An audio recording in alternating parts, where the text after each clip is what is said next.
আসসালামু আলাইকুম। আজকে একটা মুরগির অসাধারণ রেসিপি আপনাদের সাথে শেয়ার করছি।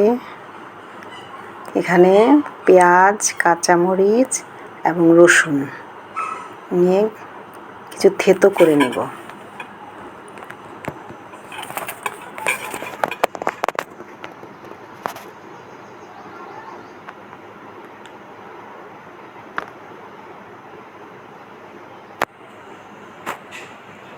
মরিচটা আপনাদের স্বাদ মতো নিতে পারেন, যে পরিমাণ ঝাল খায় ওই পরিমাণ নিতে পারেন।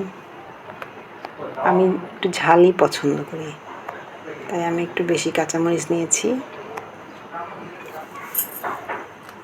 এগুলিকে পুরোপুরি মিহি করা যাবে না, আদা থেতো করে পেঁয়াজ, রসুন এবং কাঁচামরিচটা রেখে দিব রান্নার কাজে।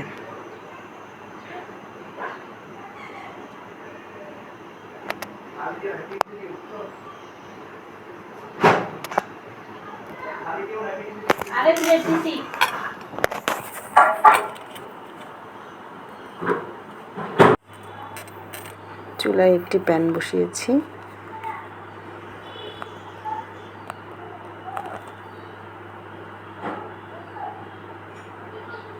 পরিমাণ মতো রান্নার তেল,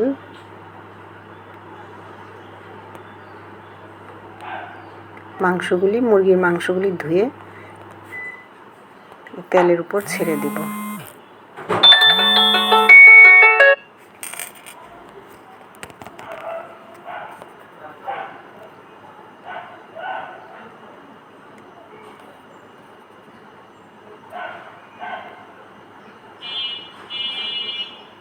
নেড়ে চেড়ে ঢেকে দিব।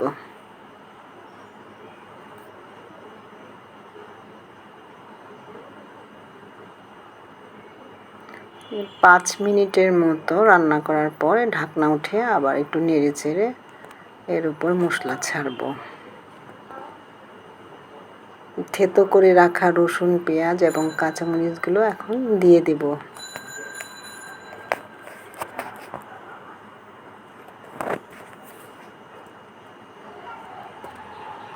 কিছুক্ষণ রান্না হবে।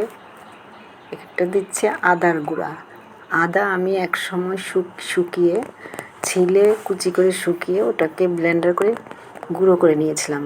সেই জন্য পরিমাণটা গুঁড়াটাতে একটু কম দিতে হয়, যদি বাটা হতো আরও বেশি দিতে হতো। 2-3 চামচের মতো মরিচের গুঁড়া। ঝালটা আগেই বললাম, যার যার স্বাদ মতো। পেঁয়াজ বেরেস্তা 2 মুঠের মতো। এখানে হচ্ছে আপনার একটা স্টার মশলা, কয়েকটা লং বা লবঙ্গ, এলাচি, একটুখানি পোস্তদানা না, সরি, এটা হচ্ছে আপনার জয়িত্রী এবং জয়ফল গোটা সামান্য পরিমাণ।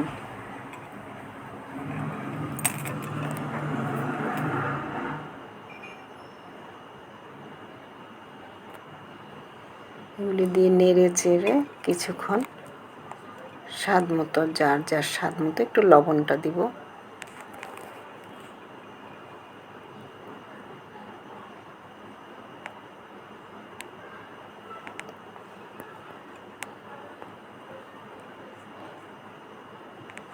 ঢেকে কিছুক্ষণ রান্না হবে। এই মুরগির মাংসটা একটু ব্যতিক্রম, মানে আপনারা করে দেখবেন যে এটার স্বাদটা একটু ব্যতিক্রম ভালো লাগে, আপনারা করে দেখতে পারেন। একটু মিষ্টি দই দিলাম 2 টেবিল চামচ, সাথে একটু দুধ, মানে এটাতে পানি না মিশিয়ে দুধ দিয়ে পুরো রান্নাটা হবে আর কি।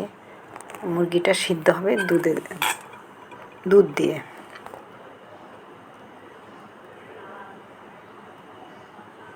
এই মুরগিটা কোরমার মতো, কিন্তু একটু ভিন্ন স্বাদ, ঝাল ঝাল, অসাধারণ একটা স্বাদ। এটা হচ্ছে আপনার সাদা গোলমরিচের গুঁড়া সামান্য,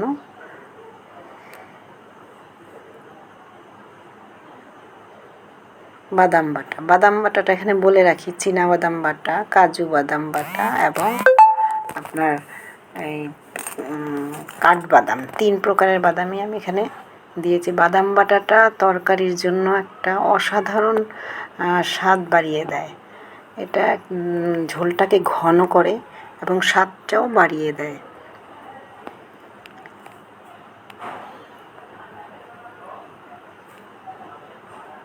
সুন্দর একটা সুঘ্রাণ আনে খাবারে।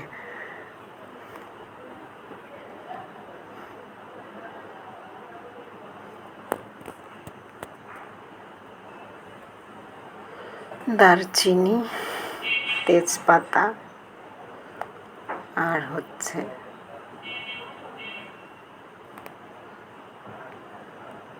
বলতে পারেন যে গরম মশলা তো আগেই দিতে হয়, বা এই রান্নাটা একটু উল্টা টাইপের। প্রথমেই তো থেতো করা পেঁয়াজ, রসুন, কাঁচামরিচ দিয়ে আমরা বসিয়ে দিয়েছি তেলের মধ্যে। কিছুটা কষানোর পরে এই কাজটা আস্তে আস্তে করে এগুলি দিয়ে দিয়ে দিয়ে দিয়ে রান্নাটা অন্যরকম একটা স্বাদ হয়। আপনারা একবার করে দেখতে পারেন, সবাই খেয়েও দেখতে পারেন যে আসলে কি স্বাদটা অন্যরকম কিনা। এটা হচ্ছে পোস্ত দানা বাটা। ঘ্রাণ হবে বিয়েবাড়ির স্বাদের, কিন্তু স্বাদটা হবে কোরমার। বিয়েবাড়ির রোস্টের যে ঘ্রাণটা বের হয়, এটা সেই রকম একটা সুঘ্রাণ বের হবে, কিন্তু আসলে এটা হচ্ছে কোরমা। কাঁচামরিচ দেওয়া হলো,